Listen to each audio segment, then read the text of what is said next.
Arrese jauna zure dait. Bai, besterik gabe, eskertzea berriz ere zura salpenak eta gaia ona ekarri izana. Botatzen nuen ikasle zaurgarrien gaia, nik uste dut azkenengo urteetan bai egin delako esfortzu handi bat sektore ezberdinetatik eta hezkuntza komunitatetik ere. Eta hemen asko landu izan dugu gai hori arreta goiztiarri dagokionan eta detekzioari dagokionan eta bar detektatzeko zer den ikasle zaurgarri bat.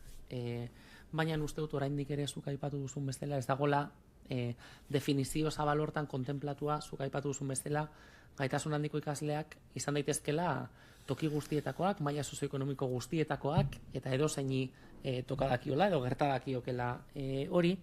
Eta gehienak esan duzu zaurgarriak izan daitezkela bere horretan. Eta uste dut, oraindik ere hori, ez dagoela kontemplatua ikastetxe edo gela baten zaurgarritasuna neurtzerako orduan, ez daudela ikasle hauek barnebildua kontzeptualizazio hortan. Eta uste dut badela, gehiago sakondu beharreko gai bat, ikasle hauek, naiz eta maila sozioekonomiko handikoak izan, edo ez, edo dana delakoa,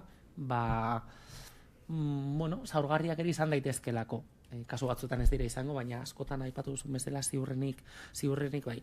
Eta besterik gabe, berrestea eskerrak gaia honek hartzeagatik, eta ziurrenik landuko dugu gehiagotan gai hau aukerak izango ditugu. Eskerrik asko. Eskerrik asko Arrese jauna.